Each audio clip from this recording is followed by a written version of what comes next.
बोलिए श्रीमन नारायण भगवान की जय। बोलिए सावरिया सेठ की जय। बोलिए श्रीमद् भागवत महापुराण की जय।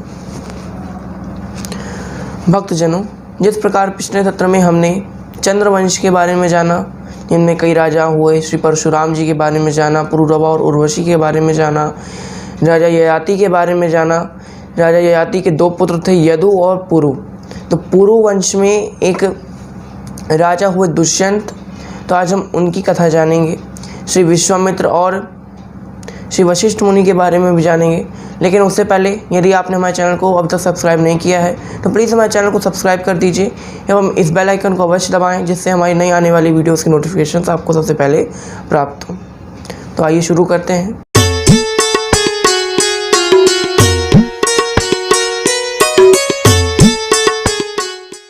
तो जिस प्रकार हमने पिछले सत्र में चंद्रवंश के बारे में जाना, उनमें कई राजा हुए। चंद्रवंश की शुरुआत ब्रह्मा जी से हुई, फिर उसके आगे बढ़ते बढ़ते बुद्ध के पुत्र हुए पुरुरवा। पुरुरवा की विवाह उर्वशी नाम की अप्सरा से हुआ, उससे उन्हें 6 पुत्रों की प्राप्ति हुई। इसी वंश में गाधी नाम के एक राजा हुए, जिन्होंने महर्षि ऋषिक को अपनी बेटी सत्यवती को विवाह करा दिया था। सत्यवती के साथ उनका ख्याल रखने के लिए उनकी सास भी आई थी। उन्होंने महर्षि ऋषिक से कहा था कि हमको पुत्र चाहिए, तो दोनों के लिए उन्होंने चरु पकाए थे। दोनों ने चरु खाए, लेकिन दोनों ने अदला बदली कर दी। सास की चरु बेटी ने खा लिए, बेटी की चरु सास ने खा लिए। तो यहाँ जो बेटी के जो पौत्र होने वाला था, बताया गया कि बहुत क्रोधी होगा, और जो सास है उसका जो बेटा होगा वो बहुत तपस्वी होगा। यहाँ सास से विश्वामित्र नाम के एक पुत्र का जन्म होता है। वो एक राजा थे, बहुत पराक्रमी राजा थे, बहुत वीर, बहुत साहसी राजा थे। बाद में उन्होंने ब्रह्मचर्य का पालन किया, इसके बारे में हम जानेंगे। इसी यहीं से शुरू होता है अभिज्ञान शाकुंतलम की कथा। अभिज्ञान शाकुंतलम की कथा से पहले आती है वशिष्ठ और विश्वामित्र की कथा। तो पहले हम उसके बारे में जानेंगे, इसके बाद अभिज्ञान शाकुंतलम में प्रवेश करेंगे। एक बार विश्वामित्र, जो एक राजा हैं, बहुत पराक्रमी राजा हैं, एक बार शिकार खेलने के लिए निकले अपने मंत्रियों सहित, अपने घोड़े गाड़ियों सहित। तो बीच मार्ग में उनको प्यास लगाई। अब उनके पास पानी नहीं था, तो अब ढूंढने लगे कि कहीं पानी मिल जाए। तो उनको मिला वशिष्ठ मुनि का आश्रम, उनको दिखा। उन्होंने कहा कि यहाँ पानी अवश्य मिल जाएगा। जाते हैं उनके आश्रम में। महर्षि कहते हैं, महर्षि हमको जल दीजिए, हमको प्यास लगी है। वशिष्ठ मुनि कहते हैं ठीक है। तो उनको जल आदि प्रदान करते हैं, सोने के लोटे में जल देते हैं। यहाँ विश्वामित्र को थोड़ी सी आश्चर्यचकित होती है कि ये ऋषि के पास सोने का लोटा कहाँ से आ गया। फिर उन्होंने सोचा कि हो गया, वो रघुकुल के कुलगुरु हैं, इसलिए वहाँ से कहीं से मिला हुआ किसी दान दक्षिणा आदि में पानी पी लेते हैं। राजा जाने लगते हैं। तब यहाँ वशिष्ठ मुनि कहते हैं, रुकिए राजन, आप हमारे दरबार पर आए हैं, आप हमारे द्वार पर आए हैं, तो भोजन कर कर ही जाइए। राजा ने कहा, अरे महर्षि, हमारे इतने सैनिक, हमारी इतनी घोड़ा गाड़ी, आप कहाँ भोजन करा पाएंगे हमको सबको। महर्षि ने कहा, अरे वो चिंता आप मेरे पर छोड़िए ना, मैं सबको भोजन कराऊंगा और सबको सोने की थाली में 56 भोग परसवाऊंगा। विश्वामित्र ने कहा, अरे ये ऋषि के पास 56 भोग, सोने की थालियाँ, तो देखते हैं क्या करता है। यहाँ वशिष्ठ मुनि के पास कामधेनु थी, जैसे कि जो ऋषि थे उनके पास कामधेनु थे, तो वो एक्सचेंज होता रहता था, पासिंग द पार्सल, किसी न किसी ऋषि के पास कभी ना कभी आती जाती रहती थी कामधेनु। तो वशिष्ठ मुनि के पास थी उस समय। उन्होंने उनसे प्रार्थना की, हे कामधेनु माता, अगर मैंने आपकी सच्ची निष्ठा से सेवा की है तो जो विश्वामित्र राजा हैं उनके लिए और उनकी सेना के लिए भोजन आ जाए। कामधेनु से प्रार्थना करते ही कामधेनु की शक्ति से सारा भोजन का प्रबंध हो गया। यहाँ विश्वामित्र जी देखकर आश्चर्यचकित हो गए, भोजन आदि किया। उसके बाद वो अपने महल लौट आए। लेकिन उनका मन इसी चीज़ में अटका रहता कि ये एक ऋषि के पास ऐसी कौन सा धन आ गया, ऐसा कौन सा तप कर लिया इसने, इतना सारा हमको भोजन करा लिया, सोने की थाली में भोजन कराया इसने, 56 भोग करा दिए। बड़ा आश्चर्यचकित होता है, अपने सैनिकों को भेजता है कि जाओ देखो वशिष्ठ के पास ऐसी कौन सी शक्ति है जिससे उसने इतना श्रेष्ठ सत्कार हमारा किया, जितना कोई राजा भी नहीं करता। गए सारे सैनिक, देखा पर चला कि कामधेनु उसके पास है, उसे जो मांगो वो प्राप्त हो जाता है। यहाँ पर विश्वामित्र ने कहा, जाओ कामधेनु को बल से खींच कर ले आओ। यहाँ सैनिक बल से खींचकर कामधेनु को लाने लगे तो यहाँ कामधेनु ने रंभाना शुरू किया। यहाँ वशिष्ठ मुनि खड़े हुए। अब यहाँ कामधेनु दौड़ते दौड़ते वशिष्ठ मुनि के पास गई, उनसे कहती हैं, महर्षि मेरी रक्षा कीजिए। महर्षि ने कहा कि हे कामधेनु, मैं ऋषि हूँ, मैं अस्त्र नहीं उठा सकता, और ये मेरे एक तरह से अतिथि थे उस समय, और अभी भी अतिथि हमेशा देवता के स्वरूप होता है, इसलिए मैं उन पर अस्त्र नहीं उठा सकता, न श्राप दे सकता हूँ। यहाँ कामधेनु ने कहा तो आप मुझे आज्ञा दीजिए, मैं अपनी रक्षा कर सकती हूँ, तो आप मुझे आज्ञा दीजिए कि मैं अपनी रक्षा खुद कर सकूँ। वशिष्ठ मुनि ने कहा ठीक है देवी, मैं आपको ये आज्ञा देता हूँ, मैं आपको ये अनुमति देता हूँ कि आप जो अपनी रक्षा के लिए कर सकती हैं वो कीजिए। यहाँ कामधेनु ने अपनी शक्तियाँ निकाली, उनकी शक्तियों से कई सारे सैनिकों का प्रादुर्भाव हो गया। वो सभी सैनिक, उस जो विश्वामित्र के सैनिक थे, उनका युद्ध हुआ। यहाँ कामधेनु द्वारा जो उत्पन्न सैनिक थे उन्होंने विश्वामित्र के सैनिक को परास्त कर दिया।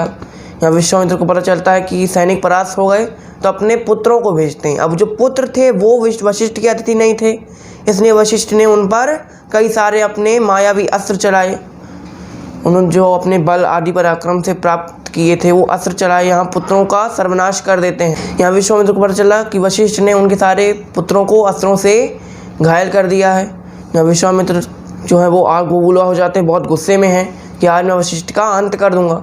लेकिन उन्हें एक बार का एहसास होता है कि मेरे पास ऐसे अस्त्र नहीं हैं, ऐसे दिव्यास्त्र मेरे पास नहीं है जिससे मैं वशिष्ठ को मार सकूं, इसलिए मैं पहले तपस्या करके उन दिव्यास्त्रों को प्राप्त करूंगा। उसने महादेव की बहुत भयंकर तपस्या की, यहाँ महादेव बहुत प्रसन्न हो जाते हैं। महादेव जी प्रसन्न होकर उनको कई सारे अस्त्र शस्त्र देते हैं। वो अस्त्र शस्त्र लेकर विश्वामित्र वशिष्ठ मुनि के आश्रम में जाते हैं, वशिष्ठ मुनि पर हमला करते हैं। तो वशिष्ठ मुनि अपने बचाव में ब्रह्मदंड, जैसे मैंने बताया कि ब्रह्मास्त्र जो होता है या कोई भी अस्त्र है उसका जो तोड़ है या तो ब्रह्मदंड है, या तो भगवान का चक्र है, या तो भोले बाबा का त्रिशूल। यहाँ वशिष्ठ ने अपने ब्रह्मदंड का उपयोग किया और उसके सारे अस्त्रों को घायल कर दिया, उनके सारे अस्त्र विफल कर दिए उन्होंने। यहाँ विश्वामित्र बड़े क्रोधित हो जाते हैं, बड़े दुखी हो जाते हैं।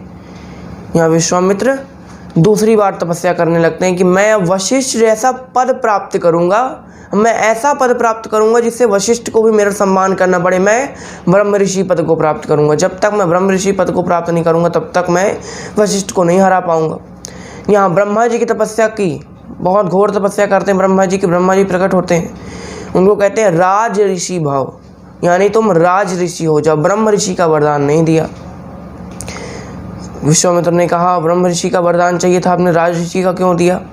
ब्रह्मा जी ने कहा कि अभी ब्रह्म ऋषि का वरदान हम नहीं दे सकते, ब्रह्म ऋषि का वरदान तो कोई ब्रह्म ऋषि ही दे सकता है। अगर तुम वशिष्ठ के पास जाओ और उनके चरणों में गिर जाओ तो वो तुमको ब्रह्म ऋषि का वरदान दे सकते हैं। यहाँ विश्वामित्र जी वशिष्ठ के पास जाते हैं तो उन्होंने तपोबल इतना किया था कि वो प्रकाश उनके बिल्कुल चारों ओर था। रात का समय था, विश्वामित्र जा रहे हैं वशिष्ठ के आश्रम में। यहाँ वशिष्ठ की पत्नी जो है अरुंधति, वो वशिष्ठ मुनि से कहती हैं स्वामी उठिए, सुबह हो गई, स्वामी उठिए, सुबह हो गई। वशिष्ठ ने कहा अरे सुबह नहीं हुई, विश्वामित्र मुझे मारने आ रहा है। यहाँ विश्वामित्र जी उनके चरणों में गिर जाते हैं। वशिष्ठ कहते हैं क्या हुआ? बताते हैं सब कुछ कि जब तक आप मुझे कोई वरदान ना देंगे ब्रह्म ऋषि होने का तब तक मैं ब्रह्म ऋषि नहीं हो पाऊंगा। यहाँ वशिष्ठ ने कहा ब्रह्म ऋषि भव। अब जब ब्रह्म ऋषि हो गए तो उनके अंदर वो जो हिंसा की भावना थी, द्वेष की भावना थी, वो पूरी तरह से नाश हो गई। अब वो यहाँ पर तपस्या करना प्रारंभ करते हैं और तपस्या करते हैं। हमने त्रिशंकु राजा के बारे में बताया था, उन्होंने उनके लिए नया स्वर्ग बनाया। यहाँ जब नया स्वर्ग बनाया तब उनको लगा कि यहाँ देवता अपने आप को बहुत अहंकारी मान रहे हैं, एक राजा को स्वर्ग नहीं आने दिया सादे, अब मैं नई पृथ्वी का निर्माण भी करूँगा। उन्होंने तपस्या करनी शुरू की। उन्होंने सोचा कि जैसे ब्रह्मा ने एक पृथ्वी बनाई है, अब मैं भी एक पृथ्वी बनाऊंगा। ब्रह्मा ने 2 आँखों वाला मनुष्य बनाया, मैं 3 आँख वाला मनुष्य बनाऊंगा। ब्रह्मा ने 2 हाथ वाला मनुष्य बनाया, मैं 4 हाथ वाला मनुष्य बनाऊंगा। ऐसी कल्पना करके तपस्या करना शुरू की।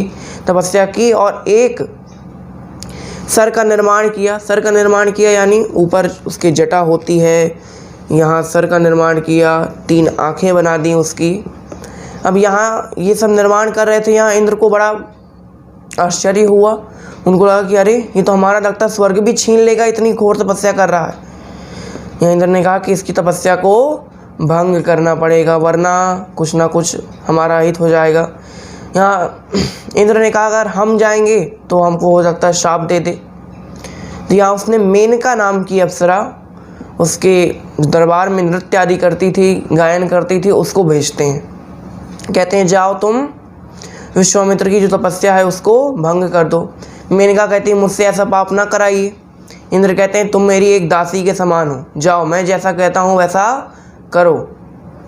मेनका चली जाती है विश्वामित्र के पास। विश्वामित्र के कई दिन नृत्य आदि करना शुरू कर देती है और उनका तप भंग हो जाता है। अब हम मेनका के मोहजाल में फंस गए।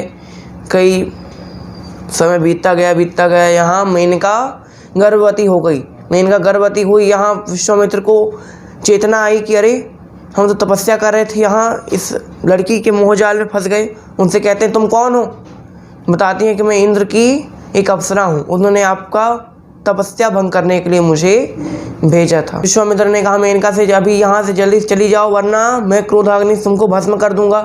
मेनका ने कहा मेरे गर्भ में आपका पुत्र पल रहा है, आपकी संतान है, कृपया आप मुझे अपने आप से दूर मत कीजिए। विश्वामित्र ने कहा हम कुछ नहीं जानते, ये सब छल वाला संतान है, हम इस संतान का परित्याग कर देते हैं। विश्वामित्र चले जाते हैं। यहाँ मेनका इंद्र के पास जाती है। इंद्र कहता है कि अप्सराएं गर्भवती नहीं होती, हम गर्भवती अप्सरा को अपने यहाँ नहीं रखेंगे, उसको पृथ्वी पर डाल देते हैं। यहाँ मेनका विचरण कर रही है। कुछ समय बाद उसने एक सुंदर सी कन्या को जन्म दिया। उस कन्या का नाम था शकुंतला रखा गया। अब उसने कहा कि मैं तो एक अप्सरा हूँ, तो मैं इस पृथ्वी पर नहीं रह सकती, और ये जो बेटी है वो एक पृथ्वीवासी की बेटी है, तो मैं उसको ऊपर नहीं ले जा सकती हूँ, वरना मेरी तो निंदा होगी ना कि एक अप्सरा ने एक संतान की उत्पत्ति करा दी। तो वो क्या करती है कि जो शकुंतला थी उसको अपने तपोबल द्वारा, अपनी योग माया द्वारा कर्णव ऋषि के आश्रम में जाकर छोड़ देती है। यहाँ मेनका चली जाती है इंद्रलोक में। अब वो जो विश्वामित्र जी ने वो जो सर बनाया था, अब उनकी जब तपस्या भंग हो गई तो आगे का मनुष्य बनना बंद हो गया। जो सर बनाया था अब क्या करें उस सर का? लोगों ने कहा कि इस सर को अब ऐसे फेंक तो नहीं सकते क्योंकि भाई तपोबल से बना है, तो इसको बलि के लिए यूज़ किया जाएगा। ये इसका उपयोग है कि जब भी कोई बलि होगी, जैसे हम हवन आदि करते हैं, यज्ञ आदि करते हैं, तो पूर्ण आहुति के लिए 3 आँख वाले नारियल में घी डालते हैं। घी डालकर नारियल को अग्नि में प्रवेश कराते हैं। तो वो जो 3 आँख वाला नारियल है वो विश्वामित्र जी द्वारा रचित है। यहाँ पर कर्णव ऋषि के आश्रम में शकुंतला बड़ी होती है और बहुत अच्छे जवान हो जाती है। यहाँ ऋषि उनको कई सारी शिक्षाएं प्रदान करते हैं। यहाँ बहुत रूपवती हो जाती शकुंतला। एक दिन कर्णव ऋषि तीर्थ यात्रा पर जाते हैं। शकुंतला अकेले थी आश्रम में, कई सारी उनकी सखियाँ भी थी वैसे, लेकिन शकुंतला और उनकी सखियाँ बैठी हुई थी, कई सारे शिष्य भी थे। तभी एक राजा वहाँ पर आता है, दुष्यंत। यहाँ पे राजा दुष्यंत आते हैं। वो शिकार खेल रहे थे। शिकार खेलते खेलते एक सुअर का पीछा करते करते उस आश्रम के पास आ जाते हैं। आश्रम में एक हिरण को देख लेते हैं, तो हिरण पर बाण चलाते हैं। हिरण चिल्लाना शुरू करता है। शकुंतला अंदर बैठी हुई थी आश्रम की कुटिया के, तो बाहर आती है। यहाँ दुष्यंत उन पर मोहित हो जाता है। शकुंतला कहती है अखेटक तुम कौन हो? तुमने हमारे मृग को क्यों मारा? उसने बताया कि मैंने जानबूझकर नहीं मारा, मैंने धोखे से मारा, और अब चाहे तो मैं उसकी सेवा करने के लिए यहाँ पर रह सकता हूँ जब तक ये ठीक नहीं हो जाता। वैसे उनका मन था कि मैं शकुंतला के पास रहूँ, लेकिन उन्होंने एक बहाना बनाया कि मैं मृग की सेवा करूँगा। ठीक है, शकुंतला ने मान गई। यहाँ कई दिन तक राजा ने मृग की सेवा करते करते शकुंतला के पास आ गए और उन दोनों के बीच में प्रेम हो गया। अब यहाँ पर उन दोनों का विवाह हो जाता है। कैसा विवाह होता है? गंधर्व विवाह। हमारे पुराणों में 8 प्रकार के विवाह बताए गए हैं। आजकल तो 2 ही होते हैं, या तो लव मैरिज या अरेंज मैरिज, लेकिन हमारे पुराणों में, हमारे वेदों में 8 प्रकार के विवाहों का वर्णन किया गया है। देव विवाह, ऋषि विवाह, ब्रह्म विवाह, असुर विवाह, पिशाच विवाह, गंधर्व विवाह, राक्षस विवाह, प्रजापति विवाह। इस तरह के 8 विवाहों के बारे में बताया गया है। इसकी अलग अलग विधियाँ हैं। आगे कभी समय मिला तो इसके बारे में चर्चा अवश्य करेंगे। यहाँ गंधर्व विवाह हो जाता है। यहाँ एक दिन दुष्यंत को चिट्ठी आती है उनके राज्य से, पत्र आता है कि हे राजन, आप इतने दिन तक अपने राज्य से न दूर रहें, वरना कोई शत्रु आकर हमला कर देगा। यहाँ दुष्यंत कहते हैं शकुंतला से, हे शकुंतला, मैं जा रहा हूँ। शकुंतला कहती है कि हम गर्भवती हो गए हैं, आप हमको इस तरह छोड़कर नहीं जा सकते। तो यहाँ दुष्यंत ने कहा, भी तुम्हारे पिताजी नहीं हैं, जब पिताजी आ जाए तो उनसे आज्ञा लेकर आ जाना, तब तक मैं कुछ व्यवस्थाएं भी कर लूँगा महल में तुम्हारे रहने की, तुम्हारे लिए नया कमरे बनवा दूँगा और सबको बता भी दूँगा कि मैंने एक विवाह कर लिया है। यहाँ दुष्यंत चले जाते हैं। यहाँ कई दिन हो जाते हैं। यहाँ एक दिन शकुंतला बैठी हुई थी, दुष्यंत की यादों में खोई हुई थी। तभी वहाँ पर अगस्त मुनि आते हैं। अगस्त मुनि शकुंतला से कहते हैं, शकुंतला, ओ शकुंतला, शकुंतला। लेकिन शकुंतला तो दुष्यंत की यादों में खोई हुई है। यहाँ अगस्त मुनि ने श्राप दिया कि तुम जिसकी यादों में खोकर एक ब्राह्मण का अपमान कर रही हो, वो तुमको हमेशा के लिए भूल जाएगा। यहाँ शकुंतला तो अभी भी दुष्यंत की यादों में थी, लेकिन उसकी जो सखी थी प्रियंवदा, वो उनके चरणों में गिर जाती है। कहते हैं, महर्षि ये गर्भवती है, इसके पति इसको कुछ दिनों के लिए यहाँ छोड़ कर गए हैं, इसलिए ये उनकी स्मृति में थी, कृपया आप इसको क्षमा कर दीजिए, अपने श्राप का तोड़ बताइए। उन्होंने तोड़ बताया कि अगर उसके पति द्वारा कोई दी गई निशानी अगर वो उस अपने पति को दिखाएगी तो उसका पति हमेशा के लिए उसको याद आ जाएगा। यहाँ दुष्यंत जब जाने लगे थे अपने महल की ओर, तब उन्होंने एक अंगूठी दी थी, शकुंतला को एक अंगूठी प्रदान की थी कि लो शकुंतला, तुम मेरी एक अंगूठी रखो, जिससे तुम्हारे पिताजी आए तो उनको पता चले कि हाँ विवाह हुआ है। अपने नाम की एक अंगूठी दे दी। यहाँ कई दिन आ गए, लेकिन दुष्यंत तो वापस नहीं आए, ना उनका कोई पत्र आया। यहाँ कर्णव ऋषि वापस आ जाते हैं तो शकुंतला के बिना कुछ कहे ही अपने तपोबल से जान जाते हैं कि ये सब विवाह हो गया। तो कर्णव ऋषि कहते हैं, तुम्हारा विवाह हो गया है, अब तुम अपने पिता के घर में नहीं रह सकती, अब मैं तुमको तुम्हारे पति के घर में छोड़ कर आता हूँ।